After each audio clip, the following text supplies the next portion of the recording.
నమస్తే, welcome to magazine story. This is Vishita. ఉగ్ర పాపానికి 7 ఏళ్లు, ముంబై నరమేధానికి 7 ఏళ్లు. పాకిస్తాన్లో హింసరచన చేసి ముంబైలో నెత్తుటి హింస రేపి అమాయకులతో కలిపిన ఘోర విషాదానికి 7 ఏళ్లు. 166 మందిని పైగా పొట్టనబెట్టుకున్న ఉగ్ర రాక్షసులు వందలాది మందిని తీవ్రంగా గాయపరిచారు. మాసిపోని ముంబై గాయానికి 7 ఏళ్లు. ఇప్పుడు ప్రపంచాన్ని హడలెత్తిస్తున్న ఐఎస్ ఉగ్రవాద మూకల ఘాతుకాలు ప్రపంచానికి విస్తరించాయంటే నాటి ముంబైలో ఉగ్ర పాపాన్ని ఎవరూ పట్టించుకోకపోవడమే కారణం. ఉగ్రవాద సమస్య కేవలం భారతదేశానికి సంబంధించిన వ్యవహారమేనని ప్రపంచ దేశాలు మిన్ననుకున్నాయి. ఇప్పుడు సెగవారికి తగిలింది. ప్యారిస్లో మారణహోమంతో ఉగ్రవాదం పీచ మనాల్సిందేనంటూ అగ్రదేశాలన్నీ చెట్టాపట్టలేసుకుని ప్రతిజ్ఞ చేశాయి. ఆలస్యమైనా అది మంచిదే. 7 ఏళ్ల క్రితం భారత్ను విషాదంలో ముంచేసిన ముంబై నెత్తుటి హింస ఇప్పటికీ మానని ఓ గాయమై బాధ పెడుతూనే ఉంది. నెత్తుటి సంతకం, దీనిపైన ఇవాల్టి మ్యాగ్జిన్ స్టోరీ.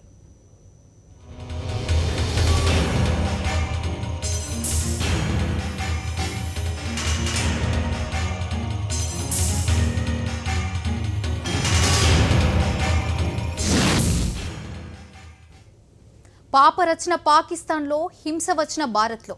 కనిపించిన వారిని కనిపించినట్లు కడతీర్చడమే అజెండా. శవాల గుట్టలు పేల్చడమే లక్ష్యం. వీలైనంత ఎక్కువ నెత్తురు పారించాలన్నదే కుట్ర.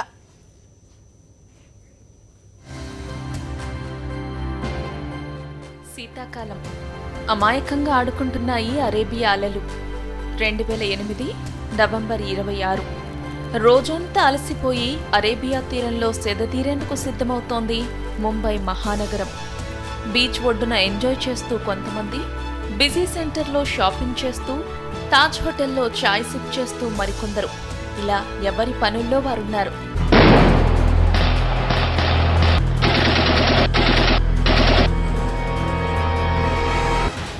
అంతలోనే మహానగరం ఒక్కసారిగా ఉలిక్కిపడింది. పాక్ నుంచి వచ్చిన 10 మంది ఉగ్రవాదులు విచక్షణారహితంగా జరిపిన కాల్పులతో ముంబై దద్దరిల్లింది.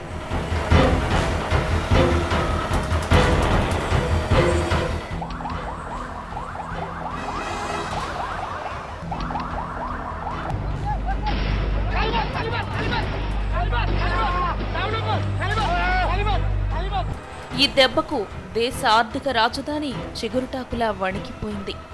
తుపాకీ పేలుళ్లు, మృత్యోడిలోకి జారుకునే ముందు బాధితులు చేసిన చివరి కేకలు, అయిన వారి మరణాలను చూసి బంధువుల ఏడుపులు, పెడబొబ్బలు. ఏమవుతుందో తెలిసేలోపే ఓ నెత్తుటి యాగం కళ్ల ముందు సాక్షాత్కరించింది.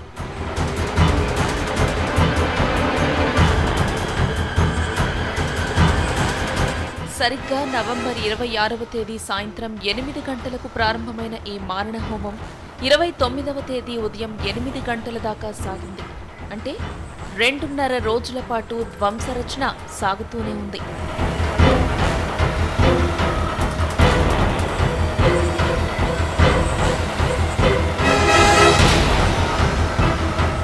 वालेकुम सलाम, क्या हाल है अली? तबीयत ठीक है? अल्हम्दुलिल्लाह। देर पूरी लग गई दरवाजे तोड़न के लत्ता ना दरवाजे तोड़ी देने किन्ना चावनो आगे लाई उतने एक साइड पे समंदर वाले पास పాక్లోని కరాచీ నుంచి వచ్చిన 10 మంది లష్కరే తోయిబా ఉగ్రవాదులు విచ్చలవిడిగా కాల్పులు జరిపారు. సిటీలోని 13 ప్రాంతాల్లో విధ్వంసం సృష్టించారు. భారీ పేలుళ్లకు ప్రయత్నించారు.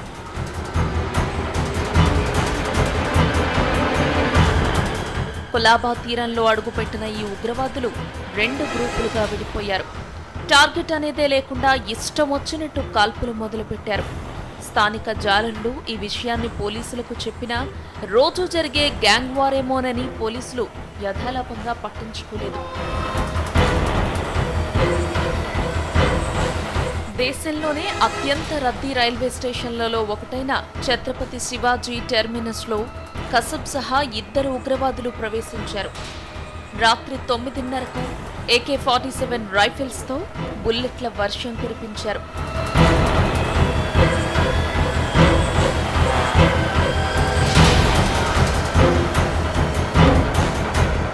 ఏం జరుగుతుందో తెలుసుకునేలోపే 52 మంది చనిపోయారు. 100 మందికి పైగా తీవ్రంగా గాయపడ్డారు. గంటన్నర దాకా ఎలాంటి ఆటంకం లేకుండా కొనసాగాయి కాల్పులు.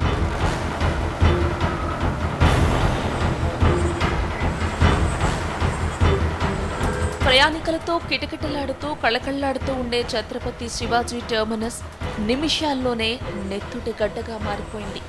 హాహాకారాలతో మారుమోగింది. ఏడుపులతో కునారెల్లింది. విషాదవదనై రోధించింది. హఠాత్ పరిణామంతో ఉలిక్కిపడింది. అక్కడి నుండి సౌత్ ముంబైలోని లియోపోల్డ్ కేఫ్లోకి చొరబడ్డాయి. మళ్లీ అవే కాల్పులు, మళ్లీ అదే విధ్వంసం, అదే హింస. విదేశీయులు సహా 10 మంది ప్రాణాలు కోల్పోయారు. అసలేం జరుగుతుందో అర్థమయ్యేలోపే ఉగ్రవాదులు అక్కడి నుంచి పారిపోయారు.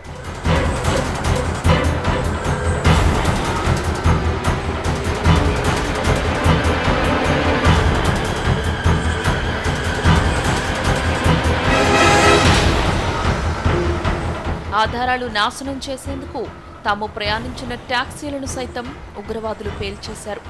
నవంబర్ 26 రాత్రి 10:40 విలేపార్లే వద్ద టాక్సీని టింబర్ బాంబులతో పేల్చేశారు. డ్రైవర్తో పాటు ప్రయాణికులు చనిపోయారు.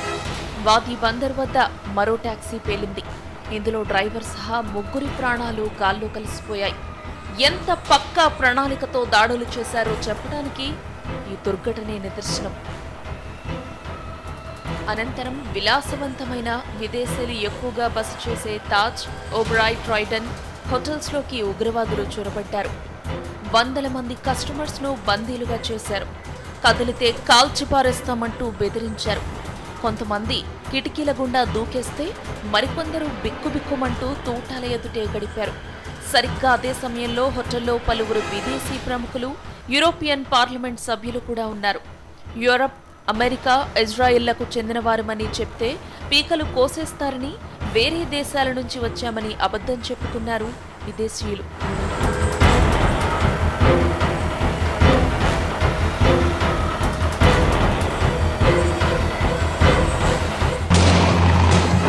ఆ తరువాత ఎన్ఎస్జీ, ఆర్ఏఎఫ్, మెరైన్ కమాండోస్ రంగంలోకి దిగాయి ఒక్కొక్కటిగా.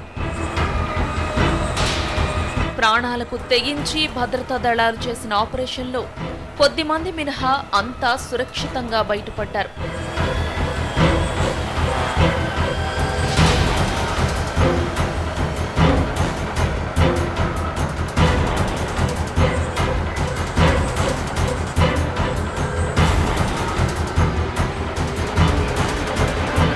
ఈ 2 హోటల్స్లో ఉగ్రవాదుల చెర నుంచి పూర్తిగా విడిపించేందుకు 3 రోజుల సమయం పడుతుంది.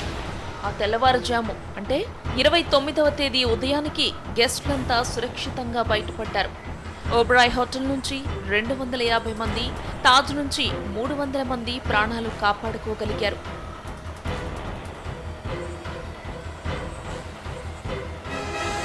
యూదులు పవిత్రంగా భావించే నారిమన్ హౌస్లోకి 2 ఉగ్రవాదులు చొరబడ్డారు. ఇజ్రాయిలీ జాతీయులపై విచక్షణారహితంగా కాల్పులకు తెగబడ్డారు. 6గురిని కాల్చి చంపారు. ఇందులో నిండు గర్భిణి కూడా ఉంది. ఎన్ఎస్జీ రంగంలోకి దిగి 2 తీవ్రవాదులను చంపింది. ఈ ఆపరేషన్లో ఓ ఎన్ఎస్జీ కమాండో కూడా మరణించారు. నారిమన్ హౌస్ నుంచి 60 మందిని కాపాడగలిగారు.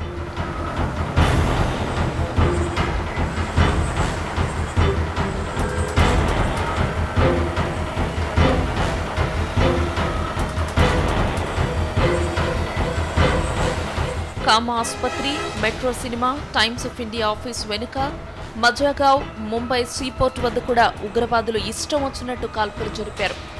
మొత్తం ఈ ముంబై మారణ హోమంలో 166 మంది చనిపోయారు. వీరిలో 28 మంది విదేశీయులు ప్రముఖులు ఉన్నారు. 308 మంది తీవ్రంగా గాయపడ్డారు. ఈ దాడితో భారత్లో బీభత్సం సృష్టించాలనే పాక్ ఉగ్రవాదుల కల నెరవేరినట్లయింది. సెంట్రల్ డెస్క్, సాక్షి న్యూస్. ముంబై తరహా దాడులను నివారించాలంటే భద్రతను కట్టుదిట్టం చేయాల్సిందే అంటున్నారు సైబర్ రంగ నిపుణులు కురేషి.